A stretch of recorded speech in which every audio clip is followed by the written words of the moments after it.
नमस्कार दोस्तों, स्वागत है आपका अपना YouTube channel Binu education point में। दोस्तों शुरुआत हो चुका है, आगाज हो चुका है नया प्रैक्टिस सेशन का। ठीक है, यानी कि बिहार पुलिस मद्य निषेध और कक्षपाल भर्ती के लिए नया प्रैक्टिस सेट की शुरुआत यहाँ पे हो चुका है। ठीक है, ये प्रैक्टिस सेट नंबर आपका 2 है। इससे पहले 1 आपको करवा दिए हैं, प्ले लिस्ट हम बना भी दिए हैं, वहाँ से जा करके आप क्लास जो है कर लीजिएगा, ध्यान रखेंगे। ठीक है, और ये कंप्लीटली उड़ान बैच का ये क्लास है। उड़ान बैच में इसका कंप्लीट पीडीएफ आपको जो है 1 दिन पहले अपडेट कर दिया जाता है, ध्यान रखेंगे। फिर वो टेस्ट लगा रहे हैं, उसके बाद ध्यान रखेंगे उड़ान बैच में आपको हर सब्जेक्ट का कंप्लीट तैयारी हो रहा है, यानी कि थ्योरी के साथ, ऑब्जेक्टिव के साथ।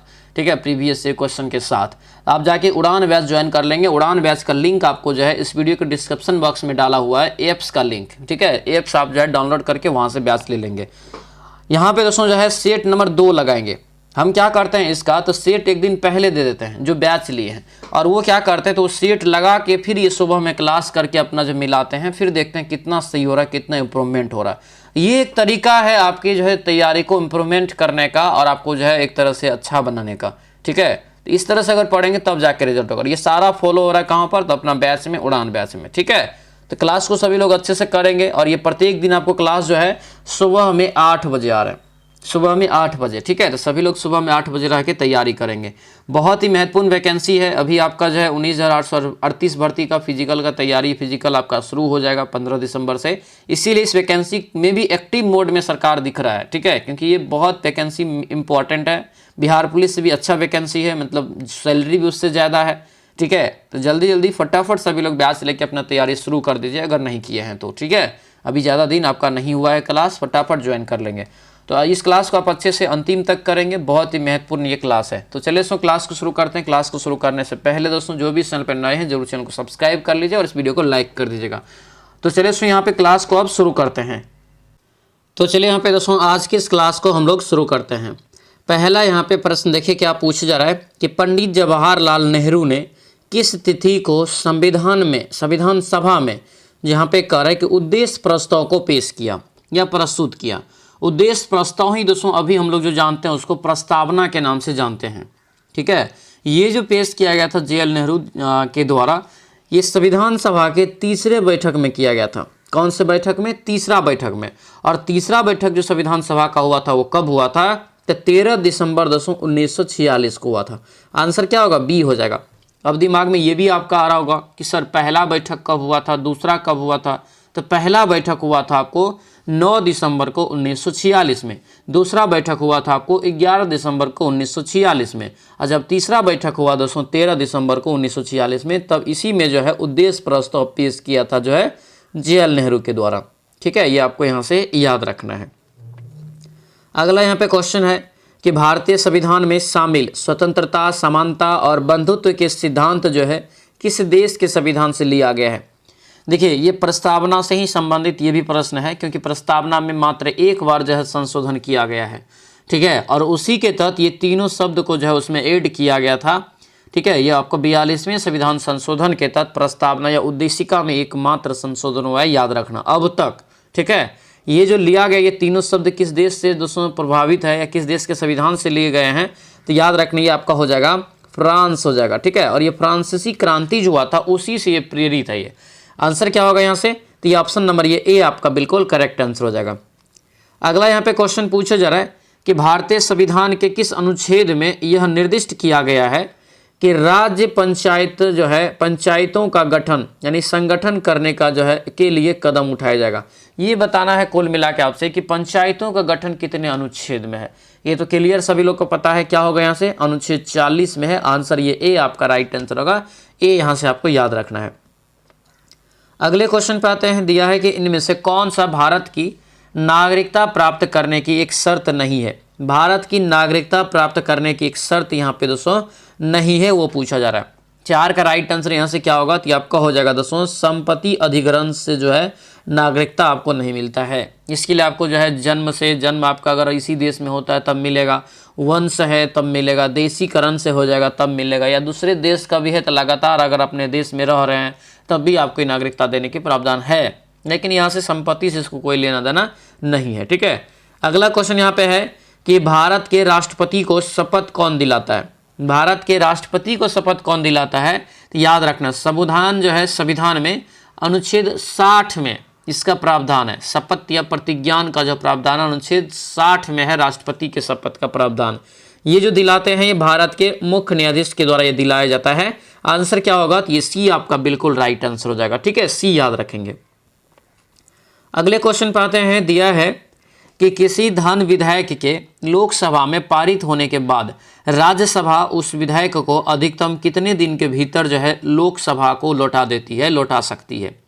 तो 6 का जो राइट आंसर होगा यहाँ से क्या हो जाएगा? तो 6 का ये ए हो जाएगा, 14 हो जाएगा।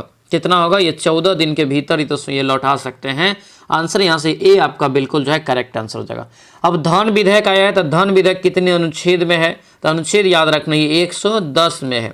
कितना में? 110 में है। ये भी यहाँ से आपको याद रखना है।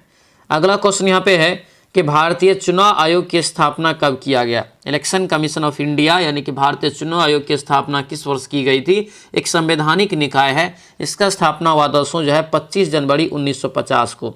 आंसर क्या होगा? तो ये डी आपका राइट आंसर होगा। इसीलिए आप याद भी करते हैं कि प्रत्येक वर्ष जो है आपको पूछा जाता है कि मतलब कि माने कि मतदाता दिवस कब मनाया जाता है। तो यही जो है 25 जनवरी को प्रत्येक जो है वर्ष मनाया जाता है। आंसर क्या हो जाएगा? तो ये आपका डी करेक्ट आंसर होगा। चुनाव आयोग से संबंधित अनुच्छेद जो है 324 से लेकर के 329 तक आपको है, ये यहाँ से ध्यान रखेंगे। अगला क्वेश्चन यहाँ पे है कि भारतीय संविधान में पहला संशोधन किस ईस्वी में किया गया था? भारतीय संविधान में पहला संशोधन किस ईस्वी में किया गया था? 8 का राइट आंसर बताइए। ये 8 का जो होगा ये बी हो जाएगा, आपका यहाँ से बी हो जाएगा। ये 1951 में हुआ था। आंसर ये बी आपका करेक्ट आंसर हो जाएगा। अगले क्वेश्चन पे आते हैं। भारत के नियंत्रक और महालेखा परीक्षक किसके द्वारा नियुक्त की जाती है? नियंत्रक और महालेखा परीक्षक है। 9 का राइट आंसर क्या होगा यहाँ से? तो ये सी हो जाएगा, राष्ट्रपति के द्वारा। आंसर ये सी आपका करेक्ट आंसर होगा। सी यहाँ से आपको ध्यान रखना है। ठीक है, अगले क्वेश्चन पे आते हैं। निम्नलिखित में से कौन सा भारत का संवैधानिक निकाय नहीं है? कौन सा यहाँ पे भारत का एक संवैधानिक निकाय नहीं है? राइट आंसर ये आपका सी हो जाएगा। केंद्रीय सूचना आयोग एक संवैधानिक निकाय नहीं है, गैर संवैधानिक है। ठीक है, हालांकि इसे संविधान मैंने कि संविधान में ही पारित मतलब संसदों के द्वारा पारित किया गया, ठीक है, संवैधानिक तौर पे, लेकिन ये संविधान में इसका वर्णन नहीं है, मतलब संवैधानिक ही आपको नहीं है। लेकिन ये अधिकार दिया गया है भारतीयों को कि आपको जो है कोई भी गुप्त सूचना जो होता है वो आप इससे प्राप्त कर सकते हैं केंद्रीय सूचना आयोग से। ठीक है, इनकी स्थापना जो है 2005 में किया जाता है और आपको लागू होता है 12 अक्टूबर 2005 को। ये सब पॉइंट यहाँ से आप रट लीजिएगा, याद रखिएगा, लिख लीजिएगा। ठीक है, अगला क्वेश्चन है आकाश गंगा का आकार कैसा है? आकाश गंगा का आकार कैसा है? तो ये हो जाएगा सर्पिलाकार। आंसर क्या होगा? ये सी हो जाएगा, सर्पिलाकार। यहाँ से दोस्तों याद रखना, ऑप्शन सी आपका करेक्ट आंसर हो जाएगा। अगले क्वेश्चन पे आते हैं। एक विषुव एक वर्ष में कितनी बार दोस्तों आता है ये बताइए। एक विषुव जो है एक वर्ष में कितनी बार आता है ये बताना है। तो ये हो जाएगा दोस्तों 2 बार। कितनी बार हो जाएगा? 2 बार हो जाएगा, यानी ऑप्शन नंबर ये बी आपका राइट आंसर होगा। 2 बार यहाँ से आपको याद रखना है। आगे बढ़ते हैं। पृथ्वी को सूर्य की परावैंगनिक विकिरणों से कौन सुरक्षित रखता है ये बताइए। पृथ्वी को सूर्य की परावैंगनिक किरणों से कौन सुरक्षित रखता है? 13 का राइट आंसर बताइए। ये हो जाएगा ओजोन हो जाएगा दोस्तों। ऑप्शन नंबर ये ए आपका राइट आंसर होगा, ओजोन यहाँ से आपको याद रखना है। आगे बढ़ते हैं। दिया क्या है यहाँ पे कि भूटान का साम्राज्य हिमालय डैश हिमालय में स्थित है ये बताइए। भूटान का साम्राज्य कौन से हिमालय में स्थित है? तो 14 का जो राइट आंसर होगा क्या होगा? ये पूर्वी हिमालय में है। आंसर क्या होगा? तो ये बी हो जाएगा। हिमालय के पूर्वी भाग में आपको जो पड़ता है भूटान। आंसर क्या होगा? ये बी हो जाएगा। माउंट एवरेस्ट जो है हिमालय पर्वत की सबसे ऊंची चोटी है दुनिया की, याद रखना। 8,850 मीटर है, याद रखेंगे ऊंचाई। अगला है भारतीय मानक समय ग्रीनविच मध्य समय। ग्रीनविच का मतलब हो गया यहाँ से जो अंतर्राष्ट्रीय जो आपको समय निर्धारण किया गया है, समय रेखा, ठीक है, उनसे कितना आगे है? उनसे कितना आगे है दोस्तों? तो ये 5.5 घंटा आगे है। आंसर ये सी आपका राइट आंसर हो जाएगा। ठीक है, ये सब आपको उड़ान बैच में डिटेल में क्लास हुआ है इन सभी का, फिर उसके आधार पे ऑब्जेक्टिव भी हम करवाए थे। तो सब आपका अच्छे से नोट्स बनाना है, फिर आपको मेहनत करना है। लूनी नदी किस पर्वत श्रृंखला से निकलती है ये बताइए। तो लूनी नदी जो है किस पर्वत श्रृंखला से निकलती है? तो ये हो जाएगा आरावली से निकलती है। कहाँ से निकलती है? आरावली से दोस्तों ये निकलती है, याद रखना। खास करके ये राजस्थान से आपको निकलती है। ठीक है, राजस्थान में एक जगह है दोस्तों अजमेर जिला, अजमेर से ये आपको निकलती है, याद रखना। अगला क्वेश्चन यहाँ पे है कि डैश भारत का सबसे बड़ा और एशिया का दूसरा सबसे बड़ा मिट्टी का बांध है। कौन सा एक बांध है जो भारत का सबसे बड़ा है लेकिन एशिया में ये दूसरा सबसे बड़ा बांध है। बांध का नाम केरल के राजा महाबली के पुत्र के नाम पर रखा गया है। ठीक है, अब ये बताना है कि उस बांध का नाम क्या है। तो याद रखना ये बानसूर सागर इसका जो नाम है। आंसर ये ए आपका राइट आंसर होगा, बानसूर सागर यहाँ से आपको याद रखना है। ठीक है, बानसूर सागर इसका यहाँ से करेक्ट आंसर होगा, जो कि ये केरल में ही स्थित है। कहाँ पर है? केरल में ही स्थित है। अगले क्वेश्चन पे आते हैं, दिया यहाँ पे है बानसूर सागर केरल में है। ठीक है, अगला यहाँ पे क्वेश्चन है कि भारत का कौन सा राज्य रबर का अग्रणी उत्पादक है? कौन सा राज्य जो है रबर का अग्रणी उत्पादक है, ये बताइए। तो 18 का राइट आंसर क्या हो जाएगा? तो ये केरल हो जाएगा। केरल जो याद रखना भारत में सबसे ज़्यादा दोस्तों जो है रबर का उत्पादन करता है, खास करके एक जगह वहाँ पे है क्वेटम। ठीक है, रबर का मुख्यालय भी वहाँ पे है, यानी कि रबर बोर्ड का मुख्यालय पूछे तो क्वेटम में है। कोट्टायम जो कि आपको केरल में ही पड़ता है। ठीक है, अगला क्वेश्चन है कि भारत में भीषण कालीन दिया यहाँ पे शिला चित्रकारी कहाँ पाई जाती है? पाषाण कालीन यहाँ पे जो है शिला चित्रकारी कहाँ पाई जाती है? तो 19 का हो जाएगा ये भीमबेटका में। ठीक है, भीमबेटका की गुफा जो कि कहाँ पर है? मध्य प्रदेश में। तो ये भी क्वेश्चन पूछा जाता है, भीमबेटका की गुफा कहाँ है। अगला क्वेश्चन यहाँ पे है कि जातक कथाएं डैश से संबंधित है। जातक कथा जो किससे संबंधित है? तो ये आपका हो जाएगा दोस्तों बौद्ध धर्म से हो जाएगा। किससे होगा? बौद्ध धर्म से। आंसर ये बी आपका राइट आंसर होगा, बौद्ध धर्म से यहाँ से याद रखेंगे। अगले क्वेश्चन पे आते हैं, किस मूल भारतीय राजवंश ने अपने शासकों के चित्र वाले सिक्के जारी किए थे? ये बताइए, कौन से वाले? चित्र वाले सिक्के जारी किए थे। तो ये हो जाएगा आपको सातवाहन वंश। आंसर ये सी आपका राइट आंसर होगा, सातवाहन वंश यहाँ से आपको याद रखना है। अगले क्वेश्चन पे आते हैं, दिया है कि प्राचीन संस्कृत ग्रंथ अष्टाध्यायी के लेखक कौन है? 22 का राइट आंसर बताइए।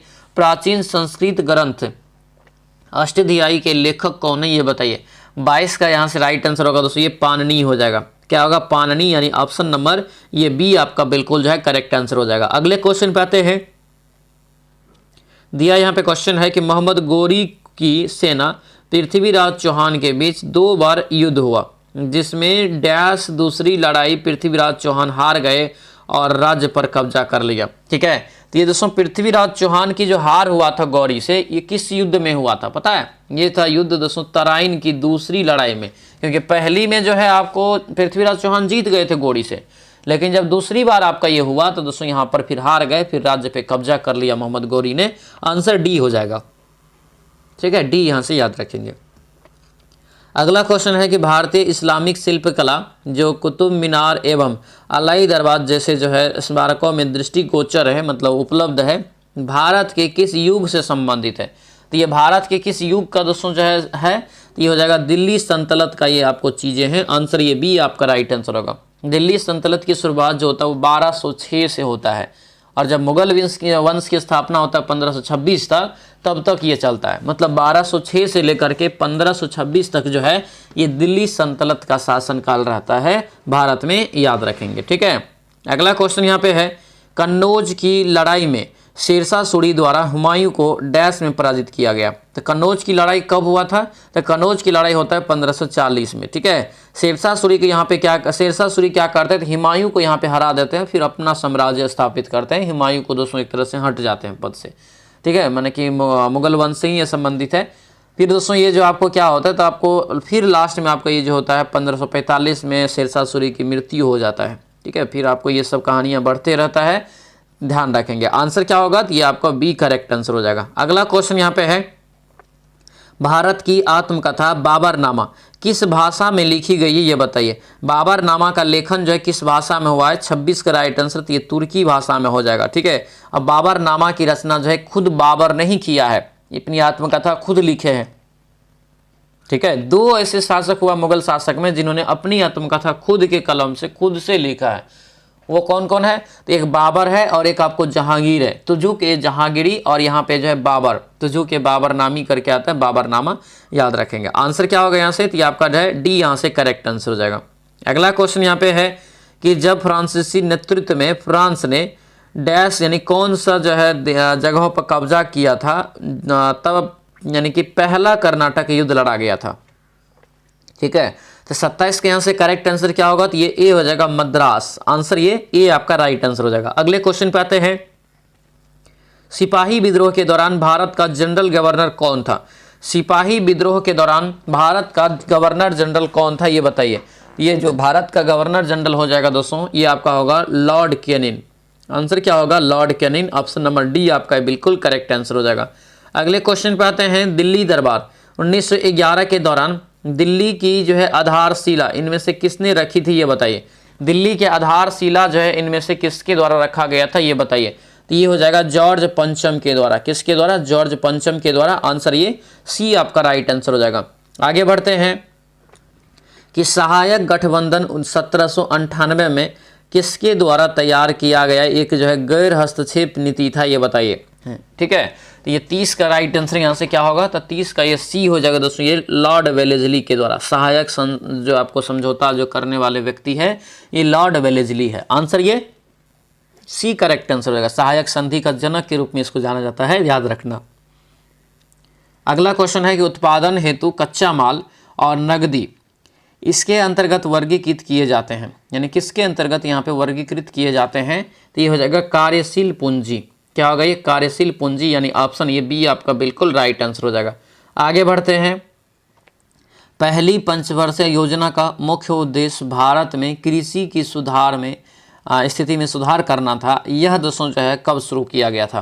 पहली पंचवर्षीय योजना का शुरुआत कब हुआ, 1951 में। कब हुआ, 1951 से 56 तक ये रहा था। 1951 तक यहाँ पे इसका राइट आंसर हो जाए। 1951 में शुरू हुआ था।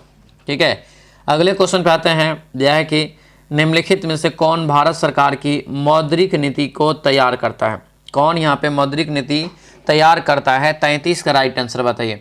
तो ये 33 का राइट आंसर होगा ये आरबीआई के गवर्नर। क्या होगा ये, आरबीआई के गवर्नर, यानी ऑप्शन नंबर बी आपका ये करेक्ट आंसर हो जाएगा। आगे बढ़ते हैं, भारत में राज्य सरकार द्वारा डैश कर लगाए जाते हैं, ये बताइए। भारत में राज्य सरकार के द्वारा जो है कौन सा कर लगाए जाते हैं, 34 का राइट आंसर बताइए। तो ये हो जाएगा दोस्तों शराब एवं उत्पादन शुल्क। आंसर ये ए आपका जो है बिल्कुल राइट आंसर होगा, ए याद रखेंगे। आगे बढ़ते हैं, दिया यहाँ पे है कि वित्तीय क्षेत्र में एफसीसीबी का पूर्ण रूप जो है क्या है, ये बताइए। वित्तीय क्षेत्र में एफसीसीबी का पूर्ण रूप जो है क्या है, ये बताइए। तो 35 का राइट आंसर यहाँ से क्या हो जाएगा, तो 35 का राइट आंसर यहाँ से दोस्तों सी हो जाएगा, फॉरेन करेंसी और कन्वर्टेबल बॉन्ड।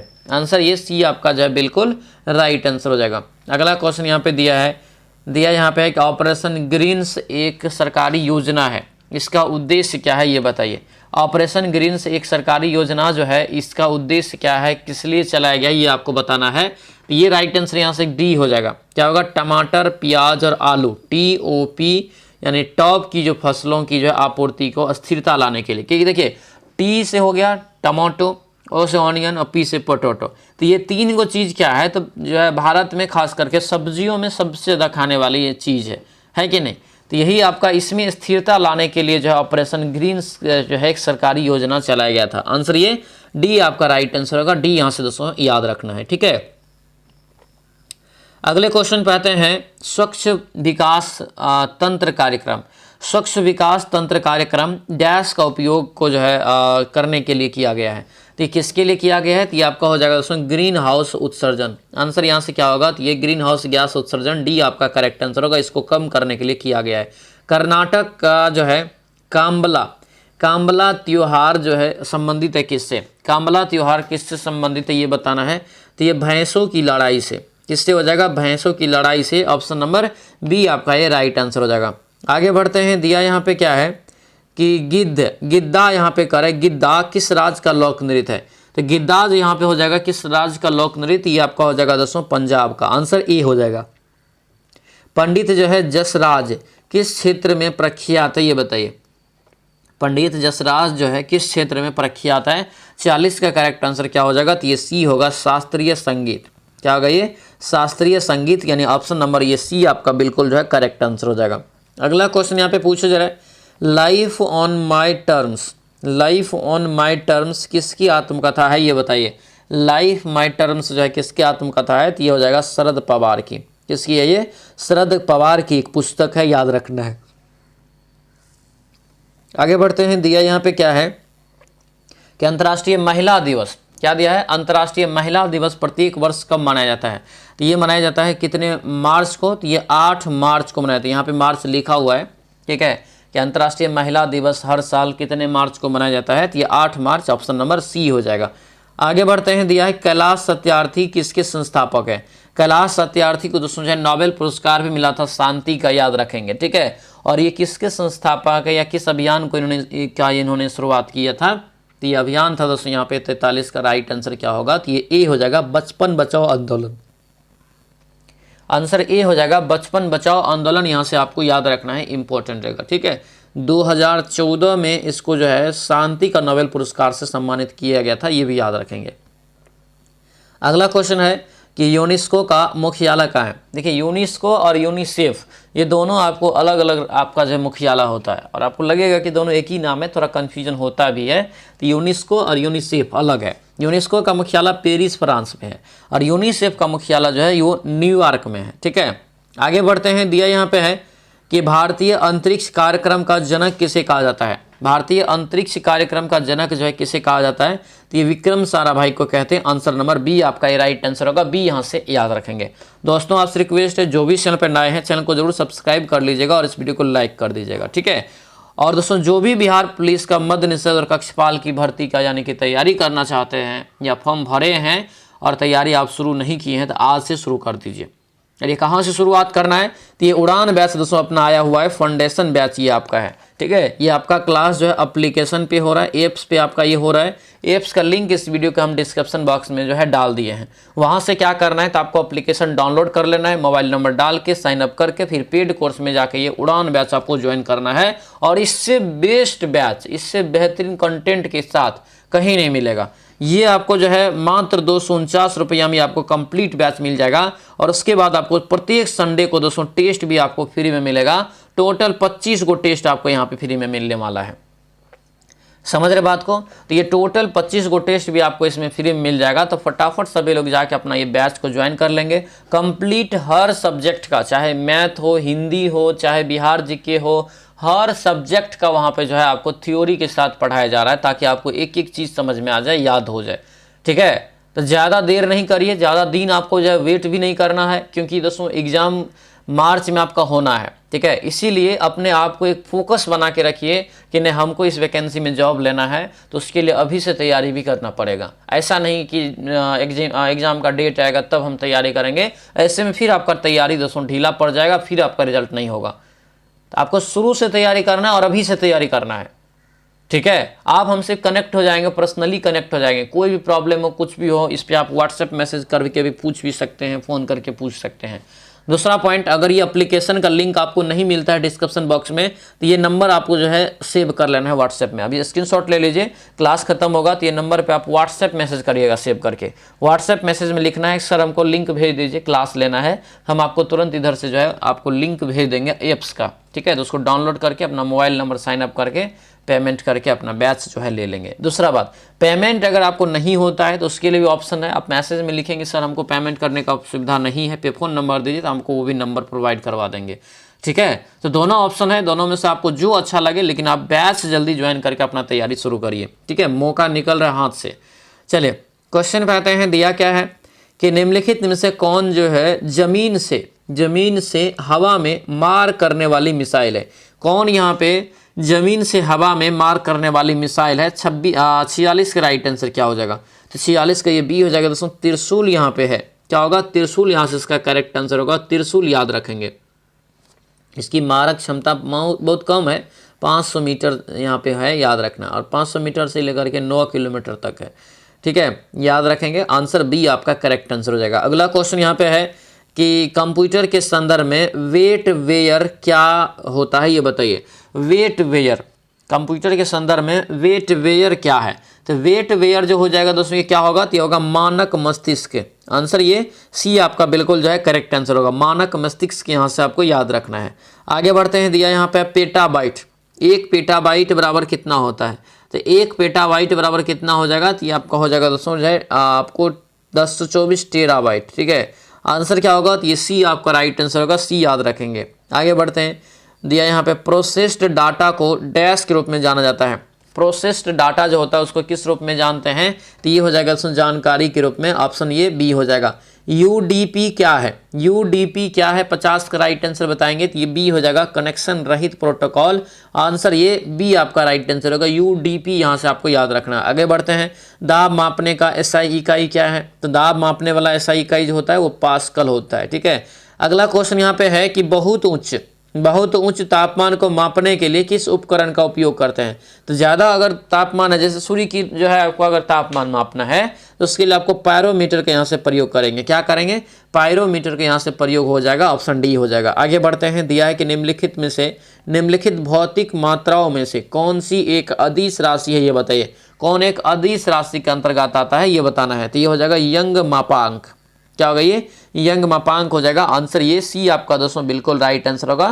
तो ये सी आपको यहाँ से याद रखना है, क्लियर रहेगा। ठीक है, अगला क्वेश्चन है कि एक तोप का गोला दागा गया है, इस गोले की गति डैश का एक उदाहरण है, ये बताइए। इस गोले की गति किसका उदाहरण है, तो ये हो जाएगा आपको प्रक्षेप्य गति हो जाएगा, ऑप्शन नंबर बी आपका ये करेक्ट आंसर होगा। अगला क्वेश्चन यहाँ पे टीवी रिमोट कंट्रोल डैश के सिद्धांत पर कार्य करता है। टीवी रिमोट कंट्रोल किसके सिद्धांत पे कार्य करता है, तो ये 55 का राइट आंसर दोस्तों डी हो जाएगा। क्या होगा, ये इंफ्रारेड हो जाएगा, ऑप्शन नंबर डी आपका राइट आंसर होगा।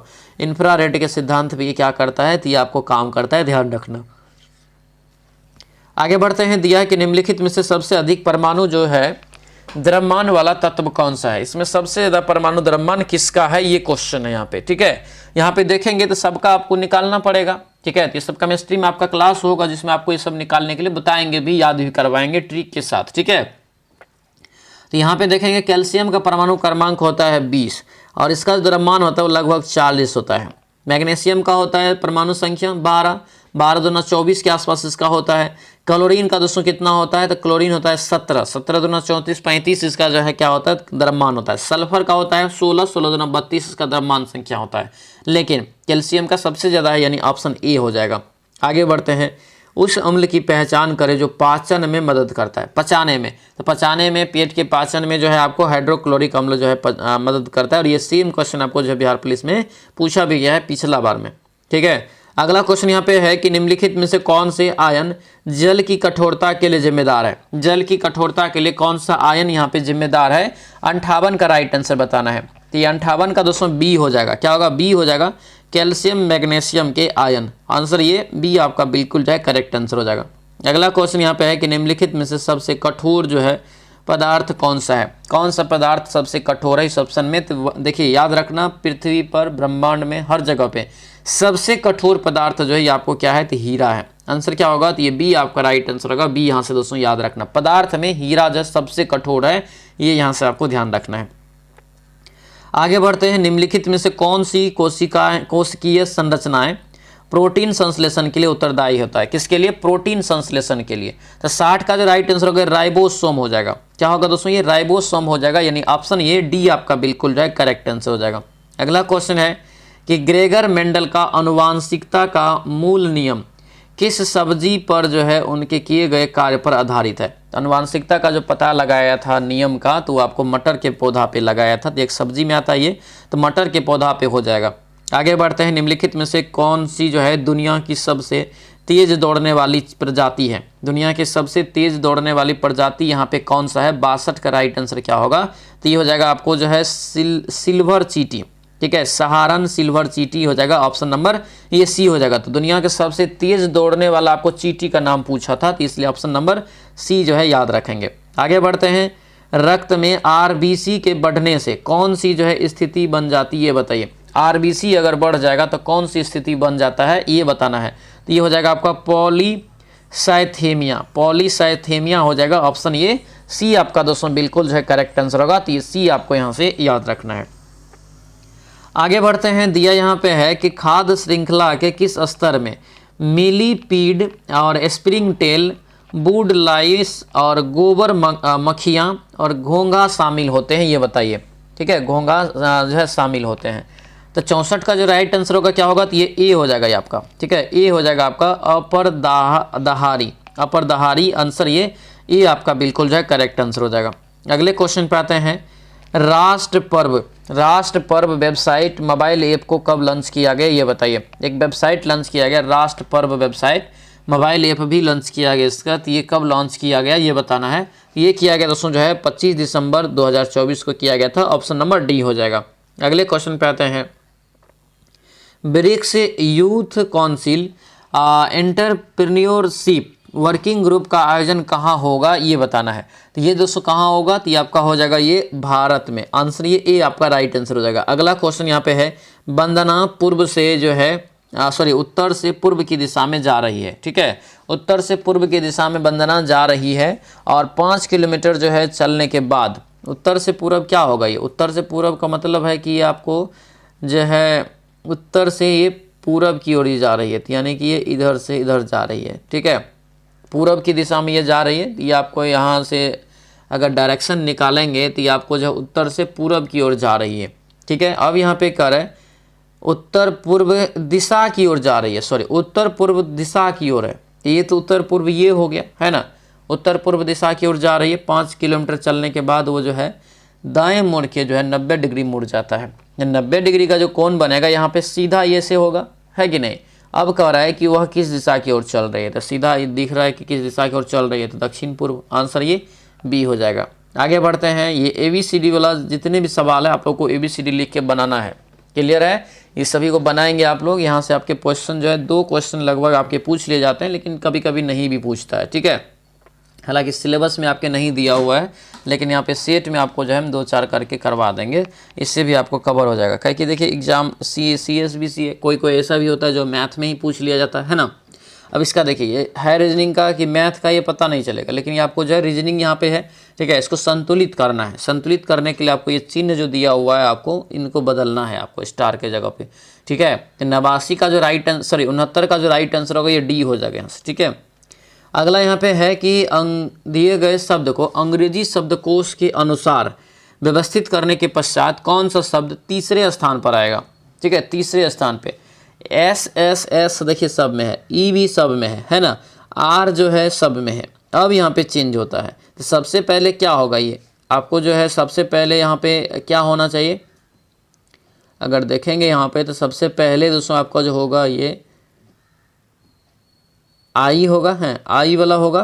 तो आई में भी आपको देखिए जो है 2 गो है ना, ये 1 नंबर और 4 नंबर भी है। तो आई वाला में यहाँ सबसे पहले जो है कौन सा हो जाएगा, पहले ई होगा यहाँ से, ठीक है, ई होगा ना, यानी EFGHI होता है ना, तो यानी पहले ई होगा, 3 नंबर 1 नंबर पे आएगा। दूसरे नंबर पे जो आ जाएगा उसके बाद आई वाला को सीरीज खोजिए। आई वाला में दोस्तों ये 3 गो आता है, 3 गो में से अगर देखेंगे तो आपको यहाँ से सीरियल ये वाला हो जाएगा, फिर यहाँ से सीरीज आता है। तीसरा पूछ रहे हैं, तीसरा ये होगा, ए हो जाएगा, यानी सीरीज ऑप्शन नंबर ये ए आपका यहाँ से करेक्ट आंसर हो जाएगा। तो इसको बनाएंगे थोड़ा सा दिमाग लगा के। चलिए कह रहे कि आपस में ये संबंध को आपको बताना है, आपस में इन संबंधों को जो है आपको बताना है कि कैसे इनको बनाया गया है, ठीक है। देखिए कैसे किया है, 11 और 7 कितना हुआ, 11 7 18 और 11 में से 7 गया 4, तो कितना हो गया 11 18 चौके 72, सेम किया है। 8 5 13 और 8 में से 3 गया 3, 8 3 सॉरी 13 3 39, सेम आपको यहाँ पे जो है फॉलो करवाना है और देखना है कि कौन यहाँ पे आपको सही आ रहा है, ठीक है। अगर यहाँ पे देखेंगे दोस्तों तो ये आपको सही जो आएगा 4 3 7 4 11, इसमें से घटाएंगे तो 3 हो जाएगा, तो 11 3 33, ये ऑप्शन सी आपका सही है। अगला क्वेश्चन यहाँ पे है, फिर से आपको सेम है कि सभी जेड जो है एक्स है, सभी जी एक्स है, तो कुछ ऐसे करके बनाना है, निष्कर्ष वाला सवाल है, ठीक है। तो आंसर यहाँ से इसका जो बता देते हैं डी आपको दोस्तों यहाँ से निकल जाएगा। आगे बढ़ते हैं। दिया यहाँ पे है कि एक काला एक लाल और एक हरे रंग के पासे एक साथ फेंके जाते हैं। ये सब आपको क्लास होगा, ये सभी का जो है एप्लीकेशन पे आपको डिटेल क्लास होगा, थ्योरी के साथ होगा, और फिर आपको प्रैक्टिस सेट भी वहाँ पे प्रैक्टिस भी करवाएंगे, आपसे खुद बनवाएंगे, ठीक है, तब जाके होगा। देखिए बूंद बूंद से घड़ा भरता है, तो ऐसा नहीं है कि मैथ को छोड़ देंगे तो मेरा रिजल्ट हो जाएगा, तो मैथ को भी बनाना पड़ेगा। आपको हिंदी बनाना पड़ेगा, इंग्लिश बनाना पड़ेगा, हर चीज़ आपको बनाना पड़ेगा। ठीक है, दिया क्या है, एक काला, एक लाल, एक हरे रंग के पासे एक साथ फेंके जाते हैं, एक साथ फेंके जाते हैं। तीन संख्याओं का योग दोस्तों यहाँ पे दिया है कि कितना है, तो जो है बड़ा है 17 से या बराबर है, ये दिया है यहाँ पे। प्रायिकता क्या होगा, तो इसका यहाँ से जो प्रायिकता निकलेगा दोस्तों यहाँ से आपको C निकल जाएगा, 1/54 निकल जाएगा। अगले क्वेश्चन पे आते हैं, समांतर माध्य निकालिए। समांतर माध्य यहाँ से दोस्तों आपको निकालना है। ठीक है, तो यहाँ पे दोस्तों समांतर माध्य निकालने के लिए सबको ये जोड़ना पड़ेगा, इनको गुना करके जोड़िए, इनको गुना करके, इनको गुना करके, इनको इनको इनको इनको, फिर जितना संख्या है उससे भाग दे देंगे, राइट आंसर आपको यहाँ, यानी नीचे वाला जो F है ये सबको जोड़ दीजिए, 4 4 8 3 11 और 11 4 15, 15 से भाग देंगे गुना करके, सबको जोड़ के राइट आंसर निकल जाएगा। ठीक है, आंसर क्या हो जाएगा, ये आपको यहाँ से 16 दोस्तों जो है निकल जाता है।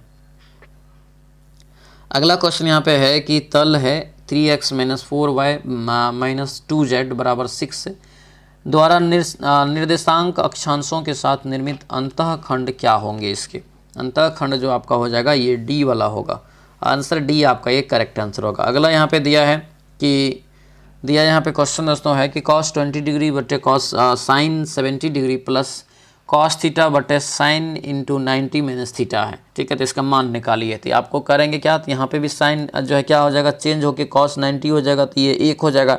उसी प्रकार से इधर भी हो जाएगा, यहाँ से जो है राइट आंसर आपको निकल जाएगा कितना, तो 2 निकल जाता है। ठीक है, 2 निकल जाएगा। अगला क्वेश्चन यहाँ पे है कि वह बड़ी से बड़ी संख्या ज्ञात करिए जो 49, 147, 322 से विभाजित करने पर समान संख्या में शेषफल प्राप्त हो।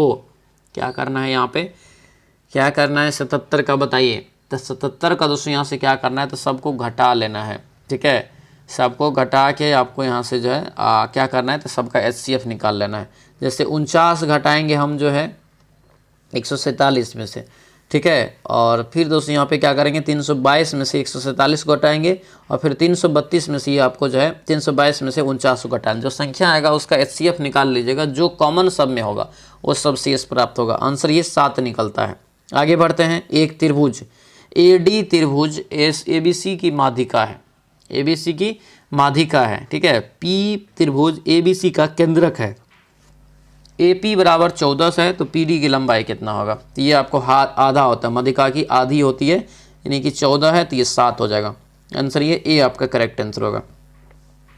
अगला क्वेश्चन यहाँ पे है कि किसी वृत्त के ऐसे त्रिज्य खंड का क्षेत्रफल ज्ञात करें जिसका त्रिज्या इतना है और कोण इतना है। तो जब क्षेत्रफल डायरेक्ट निकाल लेना है, पायर स्क्वायर थीटा बटे 360 कर लेंगे, राइट आंसर निकल जाएगा। बनाएंगे सब, आपको हम पूरा सबका प्रोसेस बता देते हैं और अपने से बनाने का प्रयास करेंगे, सीखेंगे तभी जाके बनता है। चलिए अगला यहाँ पे है, एक राशि प्राप्त किया गया, धन साधारण ब्याज पर जो है इतना है, राशि का इतना है, मतलब साधारण ब्याज जो निकला है मूलधन का ये 25/36 है। वर्षों की संख्या ब्याज की दर के बराबर है, यानी R बराबर T है, तो यहाँ पे दर निकल जाएगा। क्लियर, यहाँ पे दर निकल जाएगा। 80 का राइट आंसर यहाँ से जो है 8.3% निकलता है, 3 अगला यहाँ पे दोस्तों, यहाँ पे इम्प्रूव करने के लिए बताना है कि इसके जगह पे क्या हो सकता है, इसके जगह पे क्या हो सकता है ये बताना है। तो यहाँ पे दोस्तों जो है टूक ऑन के जगह पे यहाँ पे जो हो सकता है ये टेक ऑन टू हो जाएगा। ठीक है, अगला यहाँ पे है कि एंटोनम चुनिए। एंटोनम यहाँ पे जो किसका चुनना है, बेटरमेंट का। बेटरमेंट का जो एंटोनम हो जाएगा क्या होगा, तो ये हो जाएगा आपका B। ठीक है, अगला क्वेश्चन यहाँ पे है नो इम्प्रूवमेंट, फिर से यहाँ पे क्या होगा, तो यहाँ से ऑल थ्रू यहाँ पे चुनना है, ऑल थ्रू का, ये ऑल थ्रू का हो जाएगा दोस्तों यहाँ से B, एज सुन एज। अगला यहाँ पे है कि ग्रुप के लिए एक वर्ड में आंसर देना है, ए टाइप ऑफ सब्सटेंस और material that Burns very quickly. Right answer क्या होगा, तो ये D हो जाएगा, ऐसे इनफ्लेबल हो जाएगा। ठीक है, अगला क्वेश्चन यहाँ पे है सिलेक्ट द, यहाँ पे सिचुएशन को, फिर से ग्रुप ऑफ वर्ड वही है, ए प्लेन और route to be followed on a journey. Right answer यहाँ से 85 का क्या होगा, तो ये A हो जाएगा आपका यहाँ से। अगले क्वेश्चन पे आते हैं, दिया है दोस्तों यहाँ पे इनमें कौन सा एक ग्रामेटिकल एरर है, ग्रामेटिकल एरर कौन सा है, तो ये आपका A वाला हो जाएगा। ठीक है, आगे बढ़ते हैं, एंटोनम चुनना है यहाँ से वोलेटाइल का, वोलेटाइल का एंटोनम मतलब उल्टा चुनना है, तो उल्टा यहाँ से आपको निकल जाएगा D। अगला क्वेश्चन यहाँ पे है इनकरेक्ट वर्ड चुनना है, कौन सा होगा इनकरेक्ट वर्ड, इनकरेक्ट वर्ड यहाँ से आपका जो हो जाएगा 88 का, ये B हो जाएगा यहाँ से। आगे बढ़ते हैं, दिया यहाँ पे है कि दिया गया क्वेश्चन यहाँ पे दोस्तों है आपसे कि part of the given sentence have been given as a option. ठीक है। एरर, ग्रामेटिकल एरर यहाँ से देखिए दिया हुआ चुनना है, ठीक है। तो इसको अगर ये पूरा सेंटेंस को पढ़ेंगे तो 89 का जो एरर आपको निकलेगा ये आपको कुड नॉट इवेंट निकलेगा यहाँ से, यहाँ पे जो कुड नॉट इवेंट लिखा है। अगला यहाँ पे है कि फिर से ग्रामेटिकल एरर दिया है, फिर चुनना है यहाँ पे दोस्तों, तो ये आपका ए हो जाएगा, गिव्स ए लॉट्स ऑफ। अगला क्वेश्चन यहाँ पे स्पर्श का विलोम शब्द बताइए। स्पर्श का विलोम शब्द यहाँ से क्या हो जाएगा, तो 91 का जो राइट आंसर होगा क्या होगा ये, तो 91 का राइट आंसर यहाँ से स्पर्श जो लिखा है तो ये डी हो जाएगा, अस्पर्श हो जाएगा। दर्शिका शब्द में प्रत्यय क्या है, तो प्रत्यय कहाँ लगता है, किसी भी शब्द के लास्ट में लगता है, तो ई का हो जाएगा। महा प्लस इस का संधि विच्छेद क्या होगा, महा प्लस इस का संधि विच्छेद क्या हो जाएगा, तो ये सी हो जाएगा, महेश। अगला क्वेश्चन है कि जिसे किसी वस्तु की स्पृहा न हो के लिए उपयुक्त शब्द क्या होगा, के लिए उपयुक्त शब्द अगर देंगे तो आपका हो जाएगा निःस्पर्श। आंसर ये बी आपका करेक्ट आंसर हो जाएगा। आगे बढ़ते हैं, दिया यहाँ पे है कि गुरु के समीप रहकर शिक्षा ग्रहण करने वाला के लिए एक शब्द दीजिए। तो जो गुरु के समीप रह के करता है ना, तो इसके लिए आता है आपको क्या, तो अंत्यवेशी। ये आपको याद रखना है, आपको अलग रहेगा, थोड़ा सा कन्फ्यूजन भी होगा एग्जाम में। अंत्यवेशी कहलाता है, गुरु के समीप हो चाहे गुरु के सामने हो। आगे बढ़ते हैं, अन्य और अन्य, ठीक है, ये दोनों का जो है अलग अलग भेद बताना है क्या हो सकता है। तो ये अन्न एक जो हो गया ये अनाज हो गया, और दूसरा अन्न का मतलब ये जो है दूसरा हो गया। आंसर ये बी आपका, ए आपका राइट आंसर हो जाएगा। आगे बढ़ते हैं, सर्प, मेढक, सिंह, घोड़ा, बानर, हाथी आदि को समझाने वाला शब्द क्या है, तो ये सभी क्या है, तो ये सभी दोस्तों एक हरि का नाम, हरि है, ठीक है। आगे बढ़ते हैं, अक्ष का अनेकार्थी बताइए। अक्ष का अनेकार्थी क्या हो जाएगा, तो ये यहाँ से होगा धूरी हो जाएगा, ऑप्शन नंबर ए आपका राइट आंसर होगा। आगे बढ़िए, मीमांसा का सही पर्यायवाची शब्द क्या होगा, मीमांसा का सही पर्यायवाची शब्द यहाँ से क्या हो जाएगा, तो ये दोस्तों होगा समालोचन। आंसर ये सी आपका राइट आंसर होगा, समालोचन, यहाँ से आपको याद रखना है। अगला क्वेश्चन यहाँ पे है कि आए थे हरि भजन को ओटन लगे कपास, कहावत का अर्थ जो है कौन सा विकल्प बता रहा है, ये बताइए। तो ये बता रहा है ए, किसी कार्य की उपेक्षा करके किसी अन्य कार्य में लग जाना, मतलब सोच के गए थे कोई और कार्य करेंगे, करने लगे कोई और कार्य, ठीक है, तो ये हो गया। तो ये था दोस्तों आपका जो नया प्रैक्टिस सेट जो अभी शुरू किए हैं आपका बिहार पुलिस मद्य निषेध और कक्षपाल भर्ती के लिए, दूसरा टेस्ट था, दूसरा ये प्रैक्टिस सेट था। कैसा रहा, कितना स्कोर आ रहा है, सभी कमेंट में जरूर लिखेंगे, ठीक है। सभी लोग वीडियो को लाइक जरूर कर देंगे और चैनल को सब्सक्राइब कर लीजिएगा, ताकि वीडियो जब भी डालेंगे तो आपको नोटिफिकेशन उसका मिलता रहेंगे, ठीक है। उसके बाद आपको उड़ान बैच जो ज्वाइन नहीं किया है तो ये उड़ान बैच ज्वाइन कीजिए, मात्र 249 रुपया में बिहार पुलिस कांस्टेबल की जो, और आपको यहाँ से मद्य निषेध और कक्षपाल की जो है कंप्लीट तैयारी हो जाएगा, ठीक है। एप्लीकेशन पे ये क्लास चलता है, एप्लीकेशन का लिंक इस वीडियो के डिस्क्रिप्शन बॉक्स में डाला हुआ है, या नहीं मिले तो इस नंबर को आप सेव कर लीजिए। इस नंबर पे आप व्हाट्सएप मैसेज करेंगे तो इधर से आपको एप्लीकेशन का जो है लिंक भेज दिया जाएगा, ठीक है। तो उम्मीद करते हैं क्लास अच्छा लगा होगा। मिलते हैं दोस्तों अब हम लोग नेक्स्ट वीडियो में। सभी लोगों को बहुत बहुत धन्यवाद। जय हिंद।